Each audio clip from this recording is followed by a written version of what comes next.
When enablement is not balanced with the development of personal responsibility and accountability, this is key, it can unintentionally lead to entitlement. This is what happens. This is how entitlement can be created. As defined, entitlement comes about when individuals start to believe that they are inherently deserving of certain privileges, benefits, or advantages without putting in the necessary efforts, as if it's supposed to be just handed to them in their hands, in their lap, without putting anything forth.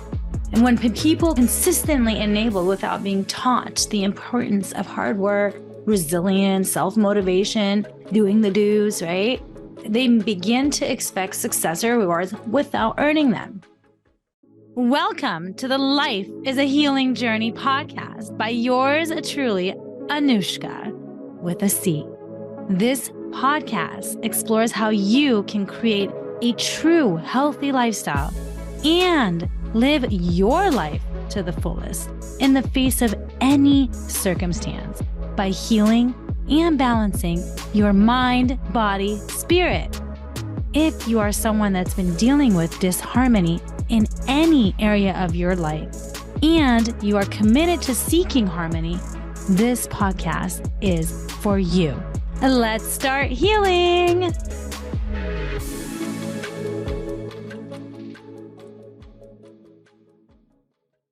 Today's podcast is focused on the mind piece of mind, body, spirit.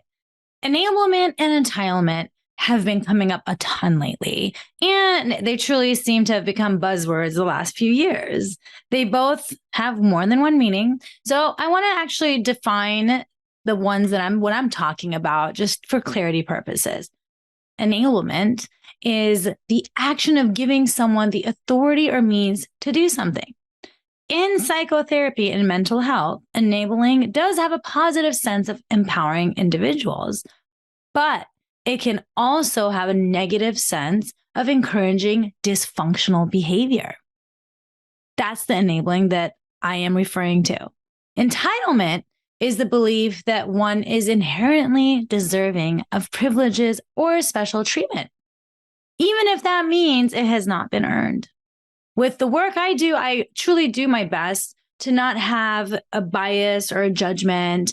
And I see things from all angles, even put myself in other people's shoes just to really see it from their perspective, from their side of things. Yet, I haven't been able to unravel how a person can be so justified and entitled to something without having earned it. That's something I'm still discovering. And instead, they will deflect and make it seem as if the other person is in the wrong or is a bad person or greedy or whatever it is that they are deflecting.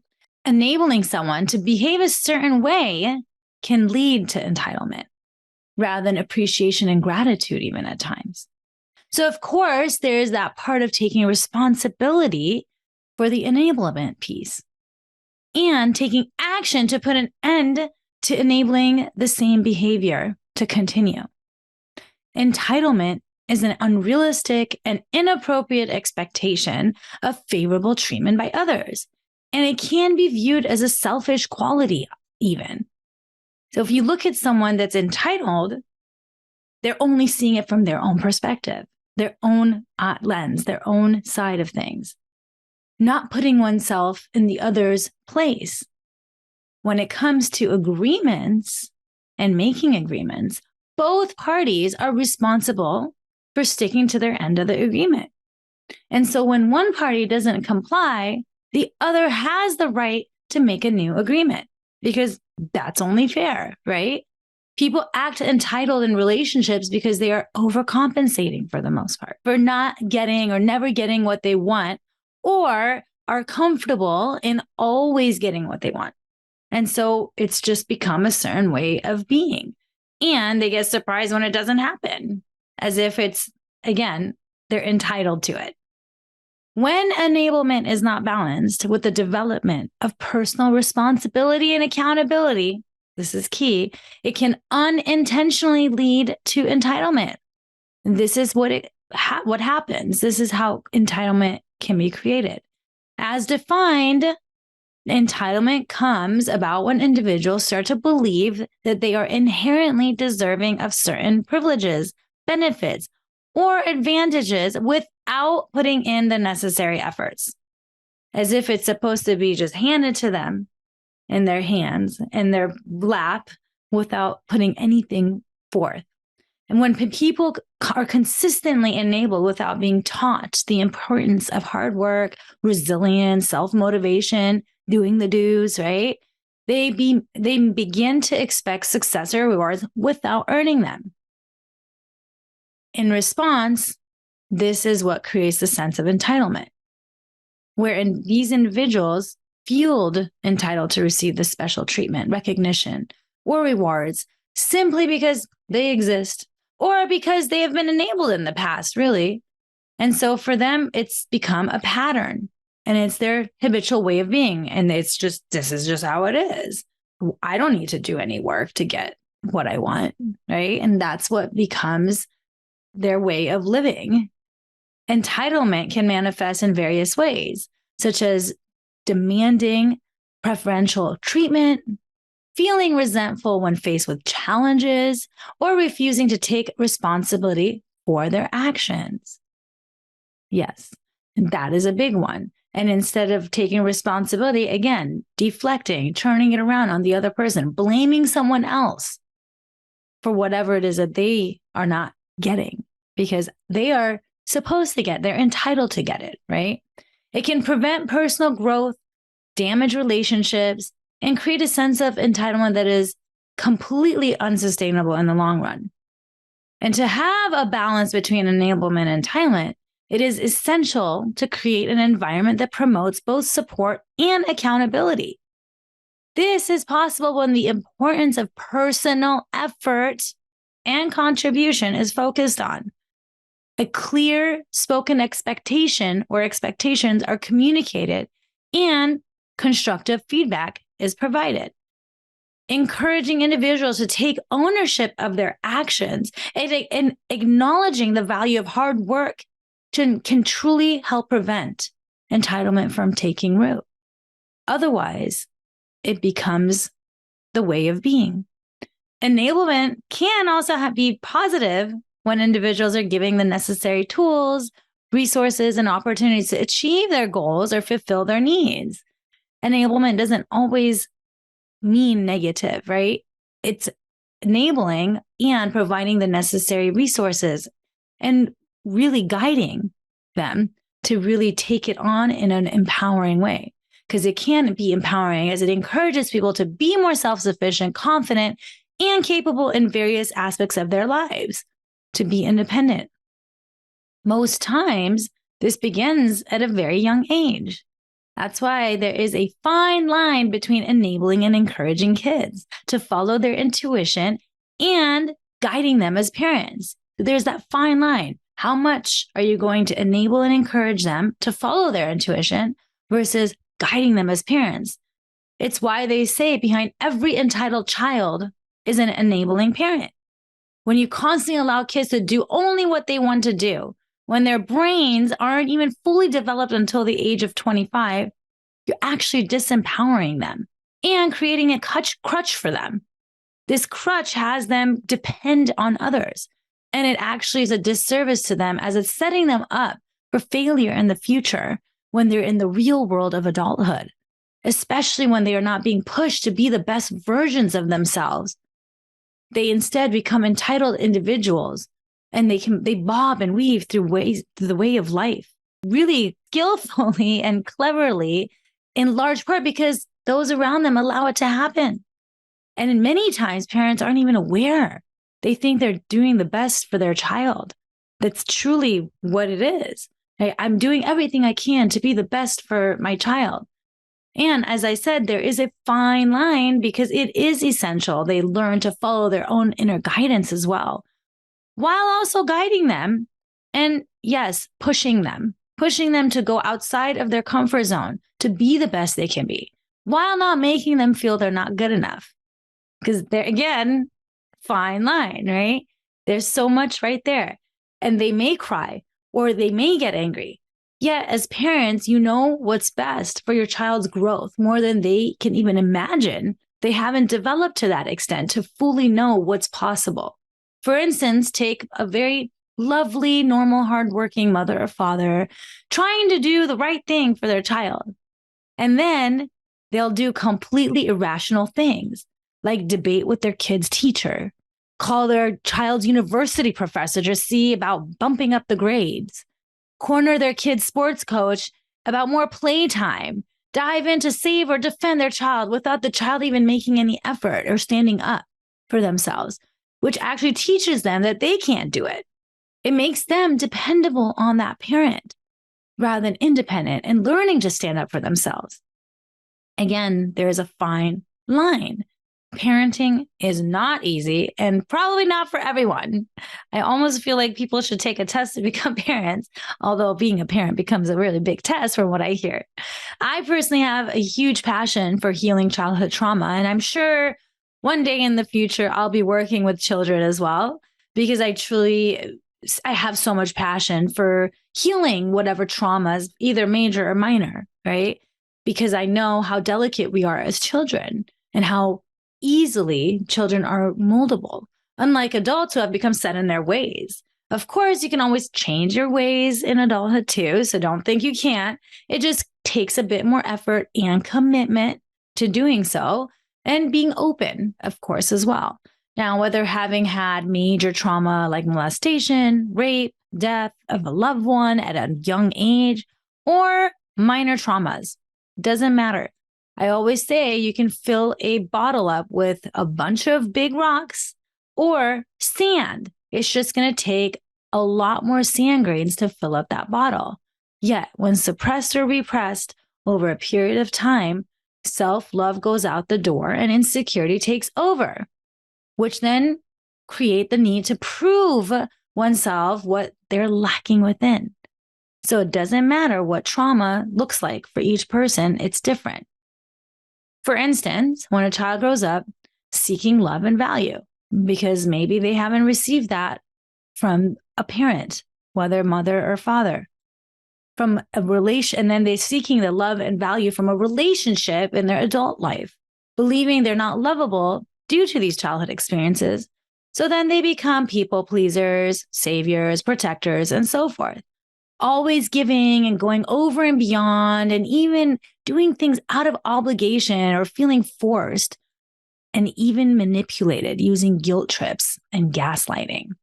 So then they begin to fall into these autopilot patterns because they're subconsciously proving their story over and over again that I'm not lovable, I'm not valued, until the story is discovered and replaced with a new story, which as always starts with awareness.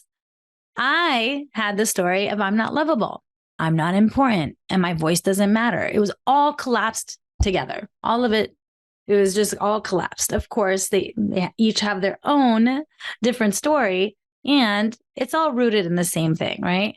So growing up, I had this need to create value for myself externally. And I would always feel obligated to go out of my way and be there for everyone and put myself last, although it didn't feel like obligation. Now looking back, I see that I felt obligated. It was as if I couldn't say no. I could not say no. It just felt like I was being a bad friend if I said no. And so for me, this was what I would do. I would put myself last. And I even remember there were times where I would write essays for so many of my friends without getting anything in return, by the way. They would ask and I couldn't say no. So I would just write an essay, and it made me feel valued, right? It made me feel like, ooh, look at me. I must be smart, or I must something, right? Whatever the value that I was getting. And I used to joke that I wrote more essays after I graduated college than when I was in college. And then later on, I find out that there are other students and other friends of mine that would actually charge like a few $100s for what I did for absolutely nothing, for free. And it even got to a point with a couple of friends that they expected me to do it. They had that sense of entitlement. One of them even had the nerve to get mad at me when I wasn't able to do it because I had something else going on and I pretty sure she told me last minute, like a day or two before it was due. Of course, now this pissed me off. And at that point, I just stopped doing anything else for her because I remember even telling her, you don't even appreciate what I'm doing for you. Now, of course, looking back, what I was seeking is appreciation. That is what I needed. That's like, it just is what made me feel valuable, to be appreciated. That's what I was seeking, all subconsciously, not even aware, unconsciously. But of course, all of this would happen. I would get constantly asked to do things, and I would do it because I was seeking that value. And then that entitlement would happen because why? Because I was enabling it. If you're constantly doing something over and over again, then that becomes an expectation, even though it hasn't even been spoken, but you're enabling that behavior. I had to be the savior. So of course I would attract those that needed rescuing. Throughout my 20s and early 30s too, I actually had lots of different friends living with me. Why? To save them, right? It was like my little savior within me because it gave me a good feeling because I'm helping them out. And it gave me that sense of value again. But really, I was enabling. It was purely enablement, which yet again created entitlement. I even had one friend that was dealing with so much and started living with me. And again, because I wanted to help her out and save her, right? She started living with me for a couple of months. And back then I used to go out a lot. I used to love to go dancing and all that fun stuff. And she didn't want to go out as much. So she ended up taking over my bedroom. I had a 1-bedroom place. And I ended up sleeping in the living room for most of the time that she was living with me, since I would get back when she was already asleep. And she even, I still sometimes I'm like, wow, I can't believe I didn't stand up to her at this moment. I've changed a lot, as you can tell. But she even came out of the bedroom one time with pure attitude with my other friends there because I had them over and we were even keeping it quiet. I had told everyone, like, let's not be loud. But of course, you're laughing and things, right? But apparently it woke her up. And so she came out with attitude and said, can you please keep it down? And this was my place, by the way. Let's not forget. And I was just like, oh, wow. Okay. And at that moment, I just remember just complaining about it and not actually doing anything about it. Again, enabling this entitled behavior, right? I created it. I created her to feel entitled to the point where I remember she would even eat and drink everything from my fridge.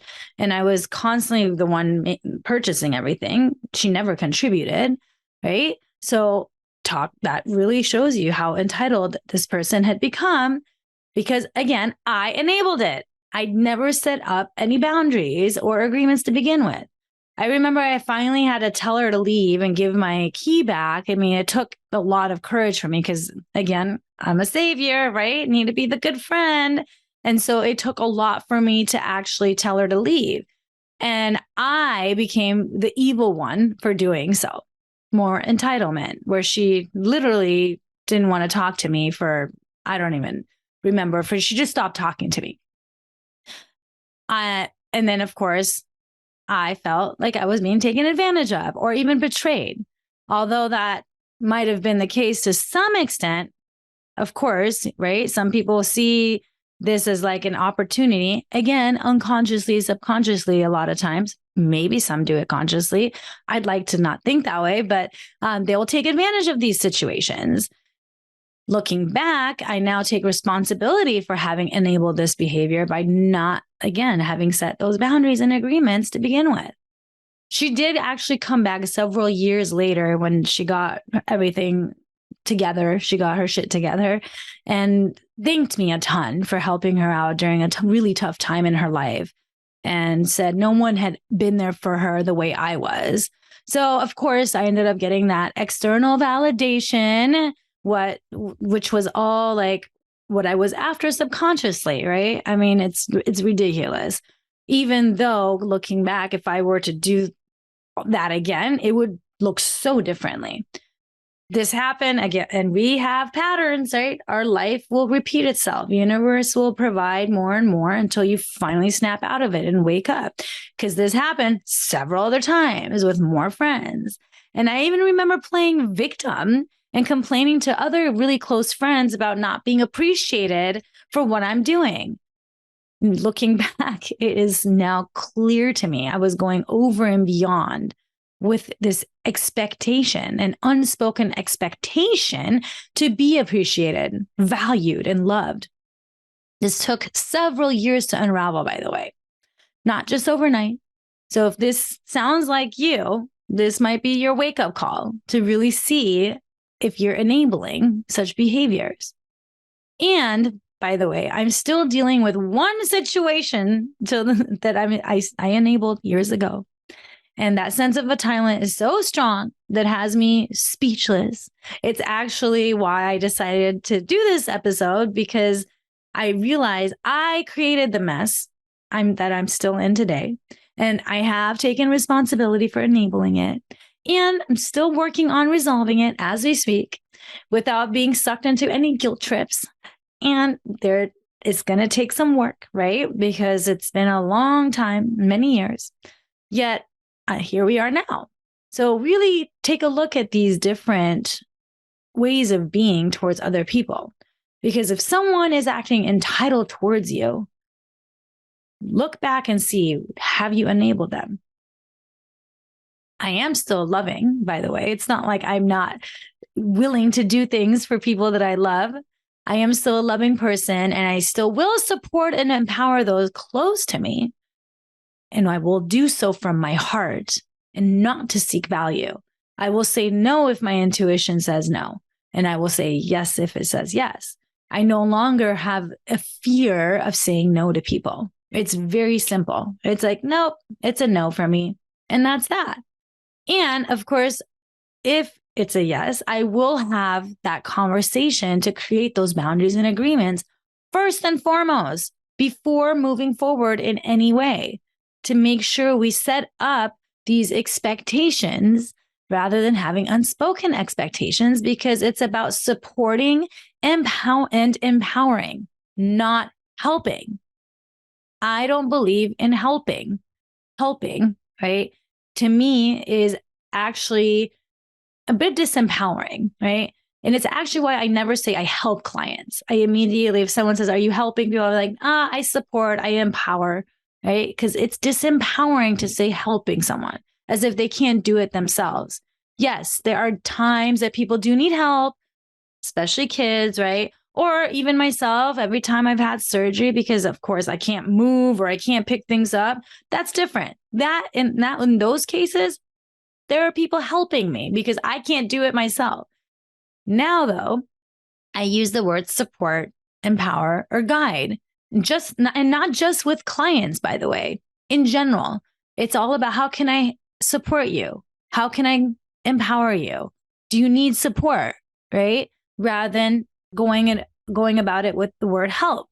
Because again, help can be disempowering, and it leaves the other person feeling like they have to depend on you in a sense, right? Ultimately, enablement should aim to empower individuals while also instilling a sense of gratitude, humility, and responsibility. By promoting a healthy balance between support and accountability, we can create an environment that nurtures personal growth, self-reliance, and a genuine appreciation for the opportunities we are given without a sense of entitlement. So always know that when we are looking at things from a place of enablement and entitlement, this is what tends to happen, right? People begin to believe that they're entitled to things. So the practice area to integrate into your life, as always, awareness is everything. So begin taking a look at where in your life you have someone or people having some entitlement towards you. And then also look, who are you enabling in your life? Is there someone in your life that you feel is taking advantage of you? And if any of these are a yes and there are names popping up, write them down. Write them down and then start looking at how can you take responsibility in each of those relationships and what can you do to change and disrupt your way of being to disrupt their behavior. Subscribe to not miss next week's episode on the body piece. Thank you for listening to Life is a Healing Journey podcast. You are here to peel and heal one layer at a time, to live your life to the fullest in the face of any circumstance, while embracing a life filled with love, joy, and peace.